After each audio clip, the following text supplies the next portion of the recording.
नमस्कार बंधुगण, आपण मानकु समस्तंकु आपणक निजस्व चैनल ज्योतिष दर्पण को मु हार्दिक स्वागत करुछि। बंधुगण, जदि आपण जने मेष राशि जात व्यक्ति तेबे आज रो भिडियोटी आपणक पई बहुत स्वतंत्र हेबाकु जाउछि। कारण आज आमे एही भिडियो रे राशि चक्र प्रथम राशि मेष राशि जन्म होइतवा लोकंकर संपूर्ण जीवन विषय रे आलोचना करिबो। मेष राशि एक एपरी राशि होता है जहाँ कि जन्मरु शक्ति साहस एवं आत्मविश्वास उदाहरण भाव में विवेचना करा। छड़ा मेष केवल एक राशि नुहे, यह जीवन आरंभ होता है। यह 12टी राशि संपूर्ण क्रम को आरंभ करता है एवं सेतिपाई मेष राशि को सर्वदा उत्साह एवं साहस एक चिन्ह भाव में विवेचना करा जायछि। मेष राशि मंगल ग्रह द्वारा शासित होता है। मंगल हेउचंती साहस पराक्रम एवं शक्तिर देवता। जो व्यक्ति कुंडली मंगलंकर स्थिति भल रही है से केबे हार मानती नहीं, से माने पड़ जाती तो तापरे पुणी उठी थांती एवं आहुरी अधिक उत्साह अधिक शक्ति सहित आगक बढ़ी।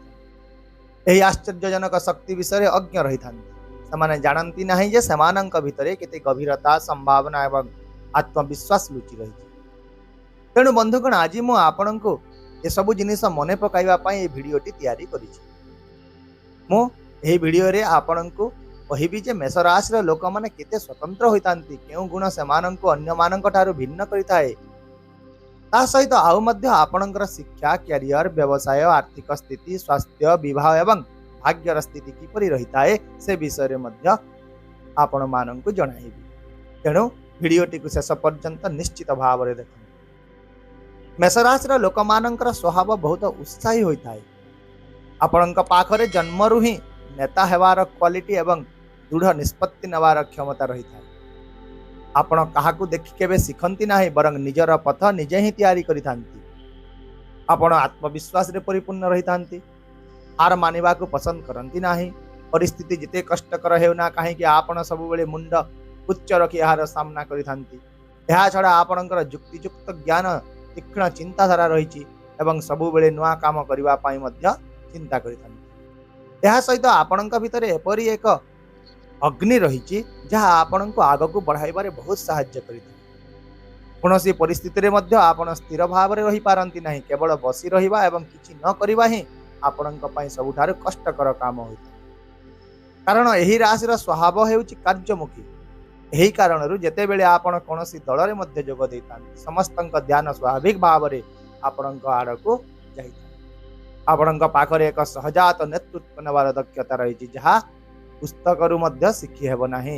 यह आपणक आत्मा रे ही जन्मनु रही। यह व्यतीत आपण जने बहुत मेलापी व्यक्ति अटंती। नूतन लोकंक सहित बंधुता करबा आपणक बहुत पसंद होता है। यह सहित आपण खोला हृदयर एवं पवित्र मनर मध्य होइथांती। तेणु लोक माने आपणक सहित शीघ्र संयोग स्थापन करिथांती एवं थरे केही आपणक सहित संयोग हेले आपण जे कोनोसी परिस्थिति रे मध्य सेमानंक सहित थिया। यह हेउची आपणकर एक विशेष गुण। यह हेउची प्रकृत शक्ति। यह छड़ा आपणकर उच्च आकांक्षा रही। आपण केबे भी छोट स्वप्न देखंती नाही। आपणकर चिंताधारा सर्वदा उच्च होइता है, बड़ होइता है एवं आपण जानंती जे पर्यंत आपण निज ऊपर विश्वास करंती कोनोसी शक्ति आपणको अटकाई पारिबो ना। एबे आसंतु स्वास्थ्य विषय रे टिके आलोचना करिबा। कारण स्वास्थ्य हेउची जीवनर मूलदुआ। स्वास्थ्य ही जीवन।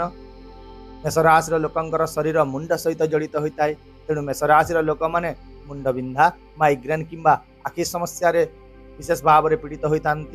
केते समय रे अधिक चिंता किंबा चाप जो निद समस्या मध्य देखा दिए। आउ मध्य आपणक पाखरे एपरी एक शक्ति रही जहाँ केतेक समय रे मन रे अस्थिरता सृष्टि करिथाए। आपण बहुत शीघ्र उत्साहित हो जाती एवं शीघ्र क्रोधित मध्य हो जाती। तेणु आपण निजर मन एवं शरीर उभय को संतुलित रखिबा बहुत गुरुत्वपूर्ण।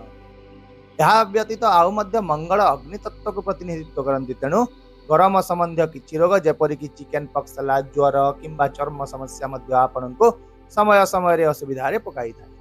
एपरि परिस्थिति रे मु आपण माननकु निजर खाद्यर विशेष जत्न नेबा को परामर्श देउछि।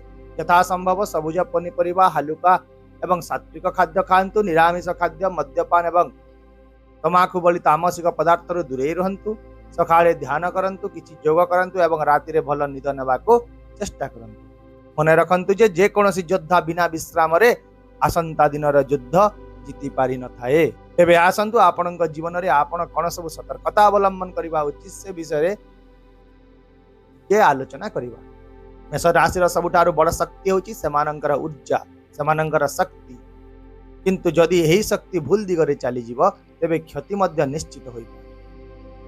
आपणक पाखरे सब बेले निजर क्षमता ठारू अधिक काम करिवार प्रवृत्ति रहिछि। आपण एका ही सब किछि करिवा को चेष्टा करंती एवं तापरे जेते बेले जिनिस गुड़िक आपणक आशा अनुଯାयी हुए नाही आपण मानसिक चापग्रस्त होइथान। एणु आपणक बुझिबाक पड़िबो जे विश्राम एक कला एवं एहा मध्य कठिन परिश्रम परि गुरुत्वपूर्ण होइଥାଏ। तेणु आपण निजकु समय दियंतु, परिवार सहित समय बितांतु। यदि आपण विद्युत, अग्नि, जंत्रपाति किंबा जानवाहन सहित जड़ित काम करंती तेबे विशेष सतर्क रहंतु, कारण मंगल ग्रहंकर प्रभाव केतेक समय रे आघात किंबा दुर्घटनार कारण मध्य होई पारे। तेणु सुरक्षा उपकरण व्यवहार करंतु एवं शीघ्र निष्पत्ति नेबा ठारू दूरे रहंतु। एबे आसंतु आपणकर शिक्षा एवं क्यारियर विषय टिके जानिबा। मेष राशि लोकंकर मन विशेष भाव में तीक्ष्ण होता है एवं चंचल होता है एवं से सब किछि गभीर भाव में बुझा बहुत चेष्टा करते। आपण एपरी काम को उपभोग करती जो चैलेंज, विपद एवं किछि नुआ शिखिबार सुजोग रही। तेणु इंजीनियरिंग, औषध, कंप्यूटर, सामरिक बाहिनी किंबा पुलिस भली क्षेत्र आपणक पई बहुत भल होता है। आउ मध्य मंगल वैषयिक कार्य सहित जड़ित।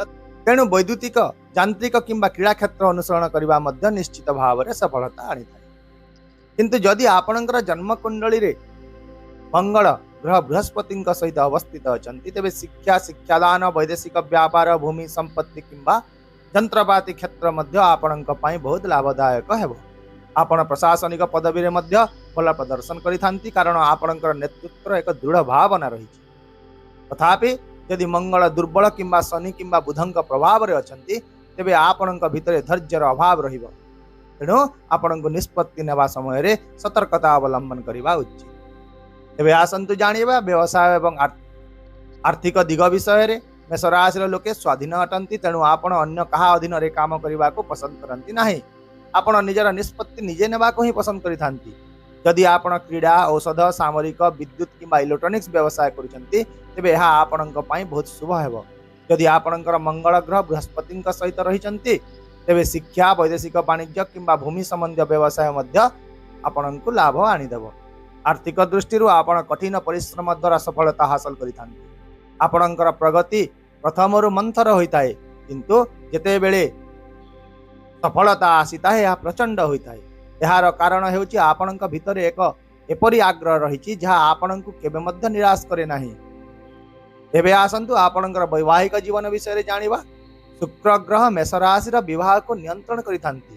तेणु जदि आपणकर मंगल, चंद्र एवं शुक्र भल स्थान रे अछंती तेबे आपणकर वैवाहिक जीवन सुखमय हेबो। आपण निजर जीवन साथी को गभीर भाव में भल पाइथांती एवं आपण संपर्क रे मध्य सच्चोट अटंती। तथापि सचेतन रुहंतु जे केतेक समय रे आपण अत्यधिक अधिकारशील हो जाती, संदेहशील हो जाती, जहाँ संपर्क रे द्वंद्वर कारण मध्य होता है। तेणु आपण निज संपर्क रे संतुलन एवं बुझामणा बजाय रखंतु। एबे सबुठारो बड़ प्रश्न हेउची जे आपणकर भाग्य केबे चमकी थाए। मेष राशि जीवन रे किछि निर्दिष्ट बयस रहिछि जेते बेले भाग्यर चक द्रुत गति रे घुरी थाए। यदि आपण 27 वर्ष बयसर किंबा सही बयस रे प्रवेश करबा को जाउचंती तेबे यह आपणकर भाग्य वृद्धि समय है। यह व्यतीत 30, 32, 37 एवं 41 वर्षर बयस मध्य आपणक पई अत्यंत शुभ होइଥାଏ। एही वर्ष गुड़िक आपणक अनेक सुजोग मिले। तेणु आपणक केवल ताको चिन्हिबा एवं सठिक समय रे कार्य करिबा आवश्यक अटे। संपर्क दृष्टि मेष राशि लोके धनु एवं सिंह राशि सहित भल भाव में मिसी थांती। विशेषकर धनु राशि एमानंक पई उत्कृष्ट बंधु प्रमाणित होइଥାଏ। किंतु कर्कट, बिच्छा राशि आपणकर भल भाव में मिसी न थाए। यदि सिंह, धनु, कुंभ एवं तुला राशि विवाह करती तेबे एमानंकर वैवाहिक जीवन सुखद होता है। मेष राशि देवता माने हेउचंती भगवान हनुमान एवं भगवान शिव। जेहेतु मंगल हेउचंती मेष राशि शासक, तेणु भगवान हनुमान को पूजा करबा आपणक पई बहुत लाभदायक अटे। या सहित भगवान शिव को पूजा करबा मध्य मेष राशि जात व्यक्ति पई लाभदायक बोली विवेचना करा जाए। ସେହିପରି ଶୁଭ ରଙ୍ଗ ବିଷୟରେ ଯଦି ଦେଖିବା ମେଷ ରାଶି ପାଇଁ ଲାଲ, ଧଳା, କମଳା ଏବଂ ଗୋଲାପୀ ରଙ୍ଗ ଅତ୍ୟନ୍ତ ଶୁଭ ହୋଇଥାଏ। ତେଣୁ ଜୀବନର ଗୁରୁତ୍ୱପୂର୍ଣ୍ଣ ଅବସର ଗୁଡ଼ିକରେ ଏହି ରଙ୍ଗ ଗୁଡ଼ିକୁ ବ୍ୟବହାର କରିବା ଉଚିତ। ଅନ୍ୟ ପକ୍ଷରେ କଳା, ଗାଢ଼ ନୀଳ ଏବଂ ସବୁଜ ରଙ୍ଗ ଏମାନଙ୍କ ଉପରେ ସକାରାତ୍ମକ ପ୍ରଭାବ ପକାଇ ନଥାଏ। ତେଣୁ ଏହାକୁ କମ୍ ବ୍ୟବହାର କରିବା ଆପଣଙ୍କ ପାଇଁ ବହୁତ ଜରୁରୀ ଅଟେ। ସେହିପରି ମଙ୍ଗଳବାର ଏବଂ ଶନିବାର ମେଷ ରାଶି ପାଇଁ ବହୁତ ଶୁଭ ଦିନ ଭାବରେ ବିବେଚନା କରାଯାଏ। ତଥାପି ମଧ୍ୟ ଏଥିରୁ ମଙ୍ଗଳବାରକୁ ସବୁଠାରୁ ଅନୁକୂଳ ବୋଲି ବିବେଚନା କରାଯାଏ, କାରଣ ଏହା ଆପଣଙ୍କର ଶାସକ ଗ୍ରହ ମଙ୍ଗଳଙ୍କର ଦିନ। ଆଉ ମଧ୍ୟ ଆପଣଙ୍କ ପାଇଁ ଶୁଭ ଅଙ୍କ 1 ଆଉ 9, ଶୁଭ ରତ୍ନ ଲାଲ, ପ୍ରବାଳ, ମାଣିକ, ଟୋପାଜ ହୋଇଥାଏ ଏବଂ ଶୁଭ ଧାତୁ ସୁନା ହୋଇଥାଏ। ଏବେ ଆସନ୍ତୁ ମେଷ ରାଶିର ଲୋକଙ୍କ ପାଇଁ କିଛି ପ୍ରଭାବଶାଳୀ ପ୍ରତିକାର ବିଷୟରେ ଜାଣିନେବା। ମେଷ ରାଶିର ଲୋକେ ମଙ୍ଗଳଙ୍କୁ ଶକ୍ତିଶାଳୀ କରିବା ପାଇଁ ମଙ୍ଗଳବାର ଦିନ ହନୁମାନ ଚାଳିଶା ପାଠ କରନ୍ତୁ। ମଙ୍ଗଳବାର ଦିନ ମସୁର, ଗୁଡ଼ କିମ୍ବା ଲାଲ ପୋଷାକ ଦାନ କରନ୍ତୁ। ପାରିବାରିକ ଶାନ୍ତି ପାଇଁ ଘରର ସମସ୍ତ କୋଠରୀରେ ମହୁର ଏକ ଛୋଟ ପାତ୍ର ରଖନ୍ତୁ। ଏହା ସହିତ ଜଣେ ପଣ୍ଡିତଙ୍କ ସହିତ ପରାମର୍ଶ କରିବା ପରେ ଏକ ପ୍ରବାଳ ରତ୍ନ ପିନ୍ଧନ୍ତୁ, ଯାହାଦ୍ୱାରା ଜୀବନରେ ଧନ, ସମୃଦ୍ଧି ଏବଂ ମଧୁରତା ଆସିଥାଏ। ତାହେଲେ ବନ୍ଧୁଗଣ, ଆପଣ ଏବେ ଜାଣିଲେ ଯେ ମେଷ ରାଶି କେତେ ଶକ୍ତିଶାଳୀ, ଉଜ୍ଜ୍ୱଳ ଏବଂ ପ୍ରେରଣାଦାୟକ ହୋଇଥାଏ। ଆପଣଙ୍କ ପାଖରେ ନେତୃତ୍ୱ, ଆତ୍ମବିଶ୍ୱାସ, ନିଷ୍ପତ୍ତି ନେବାର କ୍ଷମତା ରହିଛି ଏବଂ ସବୁଠାରୁ ଗୁରୁତ୍ୱପୂର୍ଣ୍ଣ କଥା ହେଉଛି ଆପଣ କେବେ ହାର ମାନନ୍ତି ନାହିଁ। ତେଣୁ ଆପଣଙ୍କୁ କେବଳ ଏହି ଗୁଣଗୁଡ଼ିକୁ ବୁଝି ଏବଂ ସେଗୁଡ଼ିକୁ ସଠିକ ଭାବରେ ପରିଚାଳିତ କରିବାର ଆବଶ୍ୟକ। ଯେତେବେଳେ ଆପଣ ନିଜର ଶକ୍ତିଗୁଡ଼ିକୁ ଚିହ୍ନିବେ, ସେତେବେଳେ ଦୁନିଆର କୌଣସି ଶକ୍ତି ମଧ୍ୟ ଆପଣଙ୍କୁ ଅଟକାଇ ପାରିବ ନାହିଁ। ଆଶା କରୁଛି ଆପଣ ଏହି ଭିଡ଼ିଓକୁ ନିଶ୍ଚିତ ଭାବରେ ପସନ୍ଦ କରିବେ ଏବଂ ଆପଣଙ୍କର ରାଶିକୁ ମଧ୍ୟ ଗଭୀର ଭାବରେ ବୁଝିପାରିବେ। ଯଦି ଆପଣ ଭିଡ଼ିଓଟିକୁ ପସନ୍ଦ କରିଛନ୍ତି ତେବେ ଚ୍ୟାନେଲକୁ ସବସ୍କ୍ରାଇବ୍ କରିଦିଅନ୍ତୁ, ଭିଡ଼ିଓଟିକୁ ଲାଇକ୍ କରନ୍ତୁ, ସେୟାର କରନ୍ତୁ ଏବଂ କମେଣ୍ଟରେ ଆପଣଙ୍କର ମୂଲ୍ୟବାନ ମତାମତ ନିଶ୍ଚିତ ଭାବରେ ଆମକୁ ଦିଅନ୍ତୁ। ତେବେ ବର୍ତ୍ତମାନ ପାଇଁ ମୋତେ ବିଦାୟ ଦିଅନ୍ତୁ। ରହୁଛି। ନମସ୍କାର। ଜୟ ଜଗନ୍ନାଥ।